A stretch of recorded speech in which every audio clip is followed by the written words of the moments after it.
तुमादिदेवाः पुरुषा पुराणाः तुमस्य विश्वस्य परम निधानम वेत्तास्य वेद्यम च परम च धाम त्वया ततम विश्वमनंत रूप। वायु यमः अग्निवर्णा शशांकाः प्रजापतिस्त्वं प्रपितामहस्य नमो नमस्तेस्तु सहस्रकृत्वा पुनश्च भूयोऽपि नमो नमस्ते। वसुदेव सुतं देवं कंस चाणूरमर्दनम देवकी परमानंदम कृष्णं वंदे जगद्गुरुम कृष्णं वंदे जगद्गुरुम। कृष्णाय वासुदेवाय हरे परमात्मने प्रणत क्लेश नाशाय गोविंदाय नमो नमः गोविंदाय नमो नमः। भगवान श्री गोविंद के शरणों में हम आज बैठे हुए हैं और विशेष बात यह है कि भगवत गीता के अंतिम अध्याय पर चर्चा हो रही है। यद्यपि अभी तक अध्याय संख्या 13, 14, 13 से ही आरंभ हुआ था और अभी उसके पूर्व के 12 अध्याय तो अभी अवशेष ही हैं जिन पर चर्चा होनी है। तो हमारे विचार से ये जो चर्चा है ये एक आध वर्ष की तो है ही है और इतना लंबा सत्र चलना कि सत्र चलता रहे, 1 वर्ष तक सत्र चलता रहे, तो ये विशेष बात है, विशेष कृपा उनकी है और उनकी कृपा के अभाव में हम इतना लंबा सत्र नहीं चला सकते, न कोई व्यक्ति इसमें सक्षम हो सकता है।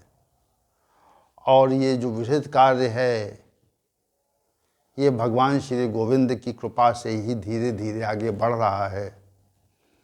और जब 5 अध्यायों की व्याख्या हो गई, अध्याय संख्या 13, अध्याय संख्या 14, अध्याय संख्या 15, अध्याय संख्या 16, अध्याय संख्या 17, अब हम अध्याय संख्या 18 में प्रवेश कर चुके हैं, तो हमारे मन में एक विशेष उत्साह है कि अब हम काम कर ले जाएंगे। पहले तो ये विचार था कि ये वृहद कार्य है, ये संभव नहीं हो सकता और हमारे विचार से अब तक 400 से अधिक सत्र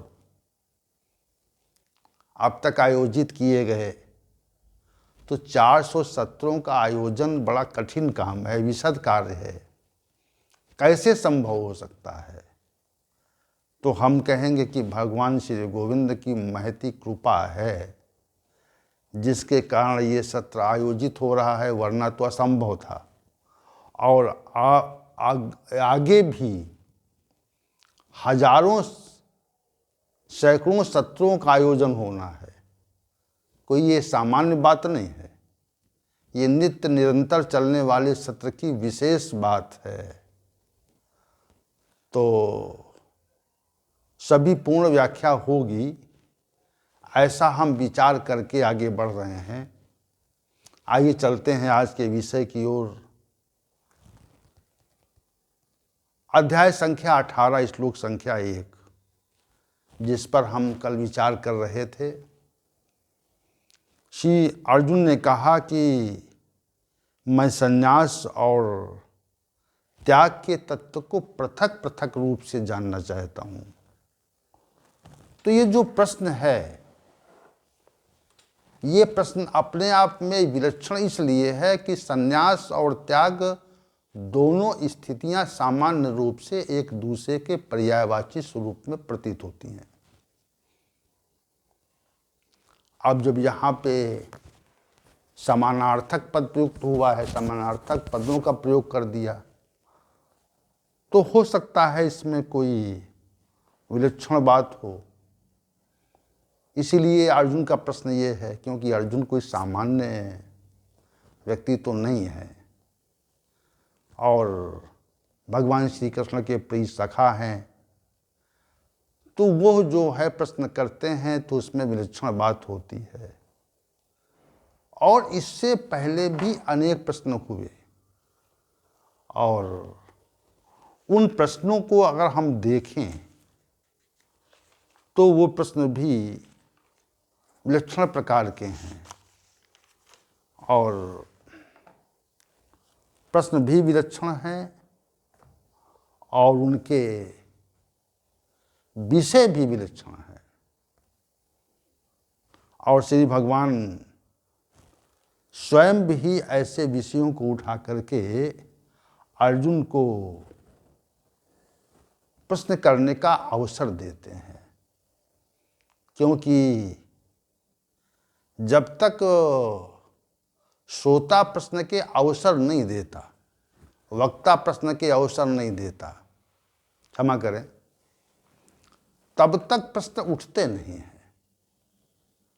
और जैसे कहा कि अर्जुन ने अध्याय संख्या 6 के श्लोक संख्या 33 में यह प्रश्न किया था कि हे अर्जुन, जो मन है वो बहुत चंचल है, चंचलम भी मना कृष्ण प्रमाथि बलवत् दृढ़म् तस्याहम निग्रहे मन्ये युवायो रिव सुदुष्करम। हे भगवान, ये जो चंचल मन है, जो दृढ़ स्वभाव का है, प्रमथनशील है, बलवान है, इसको मैं वायु की तरह से रोका जा पाना बहुत कठिन मानता हूँ। ये प्रश्न श्री भगवान से अर्जुन ने किया था और अर्जुन ने जो प्रश्न ये किया तो श्री भगवान ने उसका उत्तर दिया, असंशयम महाबाहो मनो दुर्निग्रहम चलम अभ्यासेन तु कौन्तेय वैराग्येण च गृह्यते। हे अर्जुन, जो ये मन है वह संशय रहित चंचल है, इसमें कोई संशय नहीं है, लेकिन अभ्यास और वैराग्य से इसको रोका जा पाना संभव है। तो ये विधि बता दी श्री भगवान ने। तो यहाँ पर जो प्रश्न है वह प्रयोगात्मक प्रश्न है। एक प्रश्नों के प्रकार देखिए आप, यहाँ पर जो प्रश्न है उस पर प्रयोग आप कर सकते हैं, ये प्रयोगात्मक प्रश्न है, इस पर प्रयोग हो सकता है कि हम अभ्यास और वैराग्य से अपने मन को निश्चित रूप से, चंचल मन को निश्चित रूप से नियंत्रित कर सकते हैं। ये प्रयोगात्मक विषय देखिए, इसमें इस भगवत गीता में अर्जुन के जो प्रश्न हैं वह कई भावों को लेकर के हुए हैं। एक प्रयोगात्मक विषय, एक संशयात्मक विषय, एक अव्यक्त विषय, एक व्यक्त विषय और एक गुण विषय, रहस्यात्मक बातें, अनेक अनेक प्रश्न किए हैं। तो ये प्रश्न का प्रयोगात्मक स्वरूप है जो यहाँ पर परिलक्षित होता है। अब इसी अध्याय के श्लोक संख्या 37 में, अध्याय 6 के श्लोक संख्या 37 में दूसरा प्रश्न है, आयति सद्योपेते योगाचलित मानसः अप्राप्य योग संसिद्धिम काम गति कृष्ण गच्छति। हे भगवान, जो श्रद्धा से तो भरा हुआ है और कतिपय सांसारिक कारणों से उसका मन विचलित हो गया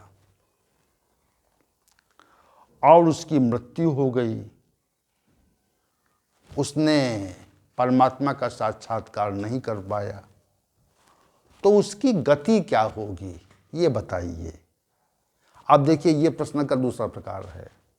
प्रश्न का दूसरा प्रकार यहाँ प्रस्तुत हुआ। जो अव्यक्त विषय है, जिसके संबंध में श्री भगवान ही उत्तर दे सकते हैं, इसी तथ्य को श्री अर्जुन ने कहा, ए तन्मे संशयम कृष्ण छेतुम अर्हसि अशेषतः। हे अर्जुन, हे भगवान, अर्जुन ने कहा, हे भगवान, इस अव्यक्त प्रश्न के संबंध में आप ही उचित उत्तर दे सकते हैं। ये प्रश्न कैसा है? ये प्रश्न अव्यक्त प्रश्न है कि जो योग भ्रष्ट पुरुष है, जिसने योग में सिद्धि प्राप्त नहीं कर पाई और सिद्धि के पूर्व ही उसकी मृत्यु हो गई, तो उसकी गति कैसी होगी? तो इस संबंध में जो प्रश्न है वह अव्यक्त प्रश्न है, जो व्यक्त विषय का प्रश्न नहीं है। इसमें कोई सामान्य व्यक्ति इस प्रश्न का उत्तर नहीं दे सकता। ये असामान्य प्रश्न है, जिसका उत्तर जो है वह दे पाना बहुत ही कठिन नहीं वरन असंभव है। अब गति क्या होगी उसकी? तो मृत्यु के पश्चात क्या गति होगी? इस प्रश्न को कोई मनीषी विचारक चिंतक तो नहीं दे सकता इसका उत्तर। उसी भाव से श्री भगवान ने इसका उत्तर भी दिया। श्री भगवान ने कहा, प्राप्त पुण्यकृताम लोकान उषित्वा शाश्वती समाह शुचीनाम श्रीमताम गृहे योग भ्रष्टा अभिजायते। जो परमात्मा की सिद्धि इस जन्म में नहीं कर पाया है, वह या तो जो पुण्य कर्मा मनुष्य हैं उनके घर में जन्म लेता है या स्वर्गादिक लोकों को प्राप्त होता है। दो स्थितियों का निरूपण श्री भगवान ने यहाँ पे कर दिया। और यह अव्यक्त विषयक प्रश्न है। इसी प्रकार जो 8वें अध्याय में ब्रह्म विषयक प्रश्न जो है वह भी अव्यक्त विषयक प्रश्न है। किम तद ब्रह्म किम अध्यात्मम किम कर्म पुरुषोत्तम अधिभूतम च किम प्रोक्तम अधिदैव किम उच्यते। हे अर्जुन, ब्रह्म क्या है और कर्म क्या है, इस विषय को लेकर जो ये प्रश्न हुआ है, ये प्रश्न जो है यह भी अव्यक्त विषयक प्रश्न है। तो व्यक्त विषयक प्रयोगात्मक गूढ़ इन प्रश्नों को निश्चित रूप से अर्जुन ने पृथक पृथक रूप से किया है। और इसी प्रकार 11वें अध्याय में श्री भगवान से अर्जुन ने प्रश्न किया कि मैं आपके ऐश्वर्य युक्त स्वरूप को देखना चाहता हूँ। मन से यदि तत्शक्यम मया द्रष्टुम इति प्रभो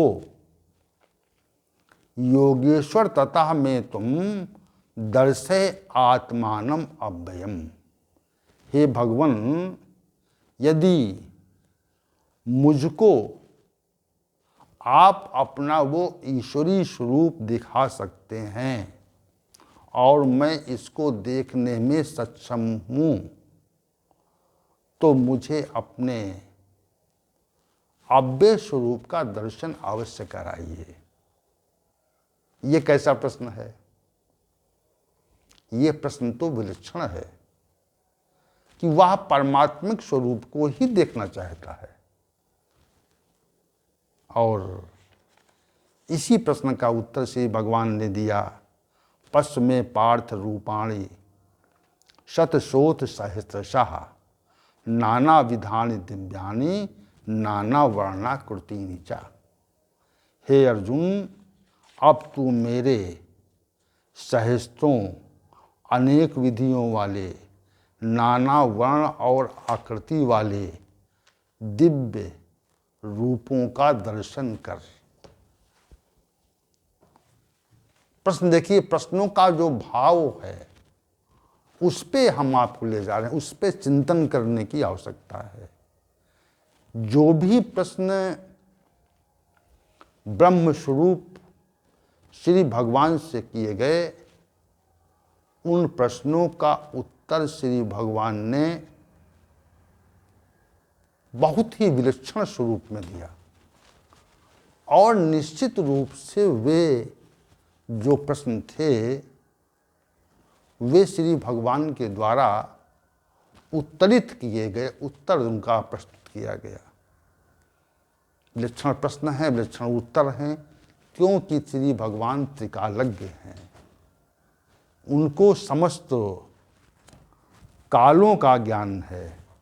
जितने भी काल हैं, भूत भविष्य वर्तमान का समग्र ज्ञान श्री भगवान को है। इसलिए अर्जुन विलक्षण प्रश्न करते हैं और उनका जो उत्तर है वह श्री भगवान अपने अनुसार देते हैं। क्या कोई व्यक्ति श्री भगवान से ये कह सकता है कि अपने वास्तविक स्वरूप का दर्शन कराइए? क्या हम कह सकते हैं?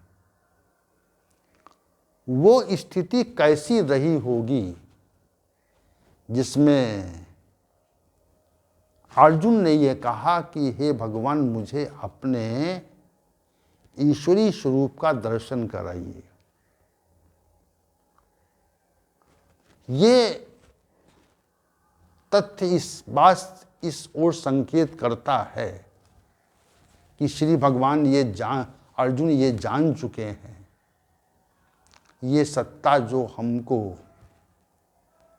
उपदेशित कर रही है, हमको उपदेश दे रही है, ये कोई सामान्य सत्ता नहीं है, ये असामान्य सत्ता है। जिसके उपदेश का श्रवण हम कर रहे हैं, ये कोई सामान्य सत्ता नहीं है। सामान्य सत्ता होता तो सामान्य प्रश्न होते। जैसे कोई विद्वान व्यक्ति हो तो उससे हम जो प्रश्न करते हैं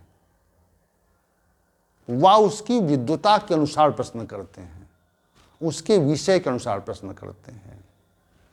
क्योंकि मनुष्य के विषयों की, मनुष्य के विद्वता की, मनुष्य के ज्ञान की, जानकारी की एक निश्चित सीमा है। उसी सीमा में रह करके ही मनुष्य दूसरे मनुष्य से प्रश्न करता है। लेकिन यहाँ ऐसी बात नहीं है, यहाँ कोई सीमा की बात नहीं है, असीमित बात है। यहाँ पर असीमित तथ्य है। यहाँ पर जो ज्ञान का विषय है वह निश्चित रूप से असीमित स्वरूप लिए हुए है और असीमित विषय को श्री भगवान के द्वारा उत्तरित किया जा रहा है और अर्जुन निरंतर उसमें प्रश्न कर रहा है।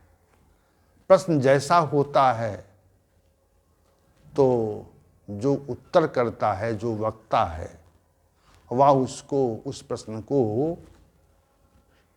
पूरी तरह से व्याख्यापित करने का प्रयत्न करता है।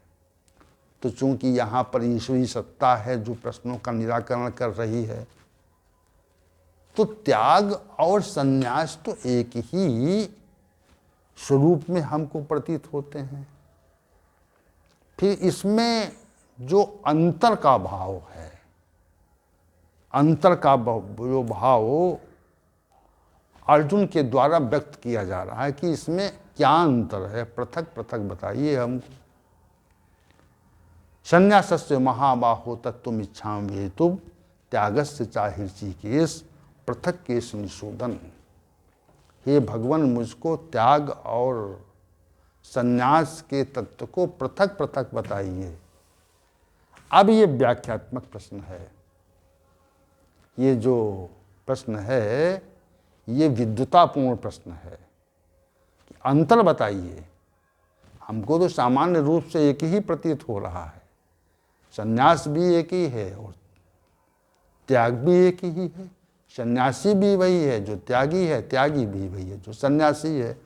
तो इसलिए जो विलक्षण प्रश्न है उस प्रश्न का जो उत्तर है वह श्री भगवान को अब देना है। अब श्री भगवान ने अर्जुन के इस प्रश्न का उत्तर देने का उपक्रम आरंभ किया और कहा, श्लोक संख्या 2 से श्री भगवान ने अर्जुन के प्रश्न का उत्तर देना आरंभ किया और कहा, काम्यानम कर्मणाम न्यासम संन्यासम कवयो विदुः सर्वकर्म फल त्यागम प्राहुस्त्यागम विचक्षणः। हे अर्जुन, जो विद्वान लोग हैं वह काम्य कर्मों के त्याग को संन्यास जानते हैं। उनकी समझ में काम्य कर्मों का जो परित्याग है वह ही संन्यास के स्वरूप में है। और कुछ दार्शनिक या विचारक या चिंतक व्यक्ति ये मानते हैं कि समस्त कर्मों के परिणाम का परित्याग कर दिया जाए तो इसको त्याग कहते हैं।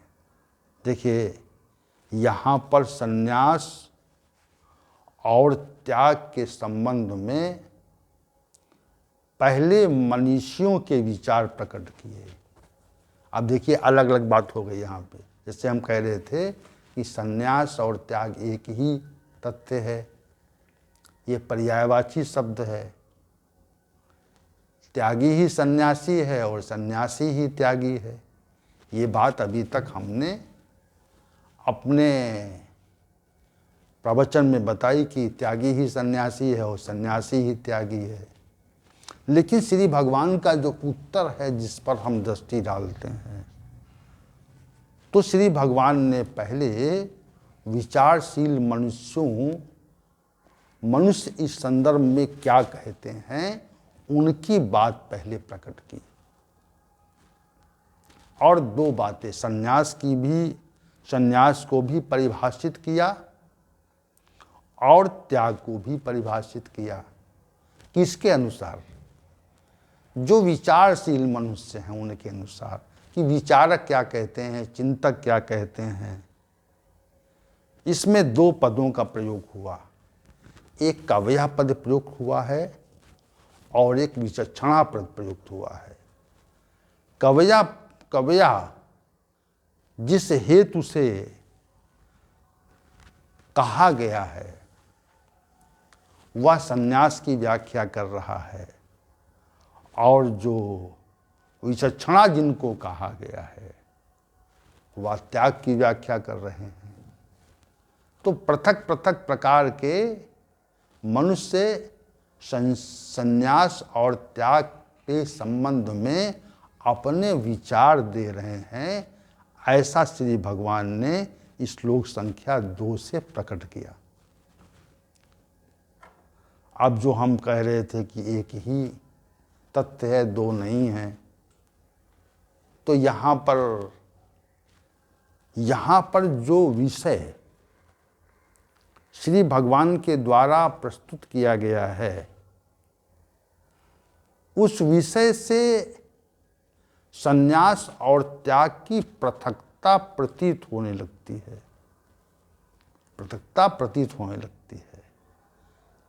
अब हमारा जो विचार था, हमारा जो कथन अब तक था, वो ये कथन था कि जब हम संसार का परित्याग कर देते हैं तो त्यागी हो जाते हैं और संसार का परित्याग करके ही हम सन्यासी बनते हैं। हमारा विचार ये था, जो अब तक जिस पर हमने गहन चिंतन के बाद अपनी बात रखी थी, लेकिन यहाँ पर श्री भगवान ने कुछ दूसरी बात कह दी और सन्यास को विचारशील मनुष्यों के द्वारा जैसा परिभाषित किया जाता है, उस विचार को श्री भगवान ने कहा कि काम्य कर्मों के त्याग को सन्यास मानते हैं कुछ विद्वान व्यक्ति। उनका ऐसा मानना है कि काम्य कर्मों का परित्याग कर दिया जाए तो सन्यास उसको कहा जाता है। और दूसरे जो विचारक हैं, देखिए इस संसार में अनेक प्रकार के विचारक और दार्शनिक चिंतक और विद्वान व्यक्ति रहते हैं। तो सब विद्वानों के विषय का जो मत है कि पृथक पृथक विद्वान क्या कह रहे हैं, क्या उनका विचार इस संबंध में है, ऐसे कहते हैं कि कौन कौन से सिद्धांत हैं, उन सबकी व्याख्या होती कभी कभी। तो उसी तथ्य को ध्यान में रख करके श्री भगवान ने संन्यास और त्याग के प्रकरण को परिभाषित करने का प्रयत्न किया, विचारशील मनुष्यों के विचारों को प्रस्तुत करके। अपनी बात अभी नहीं की उन्होंने, अपनी कोई बात नहीं की। अर्जुन ने जैसा प्रश्न किया था तो उसी प्रश्न के निराकरण में अभी तक चिंतकों विचारों की बात कर रहे हैं, विचारकों की बात कर रहे हैं। अपनी कोई बात उन्होंने अभी नहीं रखी है, क्योंकि श्री भगवान अपना जो मत देते हैं विलक्षण होता है और अंतिम मत होता है। उसमें कोई संदेह का प्रश्न नहीं उठता, वह निसंदेह होता है और संशय रहित होता है। तो यहाँ पर जो विचार है, श्री भगवान ने संन्यास और त्याग के संबंध में विचारशील मनुष्यों का मत प्रस्तुत किया है श्लोक संख्या 2 में। और इस मत पर भी हमको गहन विचार करना चाहिए। देखिए, विचारकों के मत देने के बाद में, चूंकि श्लोक संख्या 3 में भी विचारकों का, विद्वानों का मत देते हैं संन्यास और त्याग के संबंध में, और श्री भगवान फिर इसके पश्चात अपना मत देते हैं। श्लोक संख्या 3 में अपना मत भी दिया नहीं, अभी श्लोक संख्या 3 में चिंतकों विचारकों के ही मत देते हैं और श्लोक संख्या 4 में अपना मत देते हैं। तो श्लोक संख्या 2 और 3 ये विभिन्न प्रकार के विचारकों के मत से संबंध रखता है। उनमें आपस में विचारकों का क्या कहना है, संन्यास और त्याग के संबंध में विचारकों का क्या मत है, ये बात श्री भगवान श्लोक संख्या 2 और 3 में प्रस्तुत की गई है श्री भगवान के द्वारा। तो संन्यास और त्याग की जो व्याख्या है वह विचारकों के अनुसार श्री भगवान ने पहले प्रस्तुत की और उसके पश्चात अपने मत को श्री भगवान ने प्रस्तुत किया। ये बहुत बड़ी विलक्षण बात है कि दूसरे लोग क्या कहते हैं इस बारे में। दूसरे लोगों का मत पहले जो श्रेष्ठ पुरुष होता है, जो निर्णय देता है, वह दोनों पक्षों की बात सुनता है। जितने भी पक्ष हैं वह उसके द्वारा पहले व्याख्यापित होते हैं और पश्चात में निर्णय होता है। यही सिद्धांत है, यही